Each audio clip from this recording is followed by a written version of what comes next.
ಕಾಶ್ಮೀರದಲ್ಲಿ ನಡೆದಂತ ಉಗ್ರರ ಗುಂಡಿಗೆ 7 ಕನ್ನಡಿಗರು ಬಲಿಯಾದ್ರ ಸುವರ್ಣ ನ್ಯೂಸ್ಗೆ ಉನ್ನತ ಮೂಲಗಳಿಂದ ಸಿಗ್ತಾ ಇರುವಂತ ಮಾಹಿತಿ ಇದು. ಈಗಾಗಲೇ 3 ಗುರುತು ಪತ್ತೆ ಆಗಿದೆ. ಏಷ್ಯಾನೆಟ್ ಸುವರ್ಣ ನ್ಯೂಸ್ಗೆ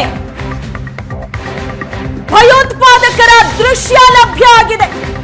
ಜಮ್ಮು ಕಾಶ್ಮೀರದ ಪಹಲ್ಗಾಮ್ನಲ್ಲಿ ಉಗ್ರರು ನಡೆಸಿದಂತ ಅಟ್ಟಹಾಸ. ಏಷ್ಯಾನೆಟ್ ಸುವರ್ಣ ನ್ಯೂಸ್ಗೆ ಭಯೋತ್ಪಾದಕರ ದೃಶ್ಯ ಲಭ್ಯ ಆಗಿದೆ. ಪ್ರವಾಸಿಗರ ಕ್ಯಾಮೆರಾದಲ್ಲಿ ಕ್ಯಾಪ್ಚರ್ ಆಗಿದೆ. ಬಂದೂಕು ಹಿಡಿದಿರುವಂತಹ ಉಗ್ರನ ದೃಶ್ಯ ಸೆರೆಯಾಗಿದೆ. 27 ಪ್ರವಾಸಿಗರ ಮೃತದೇಹ ಶ್ರೀನಗರಕ್ಕೆ ಶಿಫ್ಟ್ ಮಾಡಲಾಗಿದೆ. ಪಹಲ್ಗಾಮ್ನಲ್ಲಿ ಉಗ್ರರ ದಾಳಿಗೆ ಬಲಿಯಾದಂತ ಪ್ರವಾಸಿಗರು.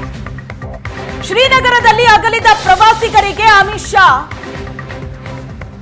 ಗೌರವ. ದೆಹಲಿಗೆ ವಾಪಸ್ಸಾಗೋ ಮುನ್ನ ಉನ್ನತ ಮಟ್ಟದ ಸಭೆ ನಡೆಸಿದ್ರು. ಭದ್ರತೆ ಬಗ್ಗೆ ಸೇನಾಧಿಕಾರಿಗಳು ಪೊಲೀಸ್ ಅಧಿಕಾರಿಗಳ ಜೊತೆ ಸಭೆ ಮಾಡಿದ್ರು. ದೆಹಲಿಯಲ್ಲಿ ಭದ್ರತಾ ಸಂಪುಟ ಸಮಿತಿ ಸಭೆಯಲ್ಲಿ ಅಮಿತ್ ಶಾ ಭಾಗಿಯಾಗಿದ್ದಾರೆ.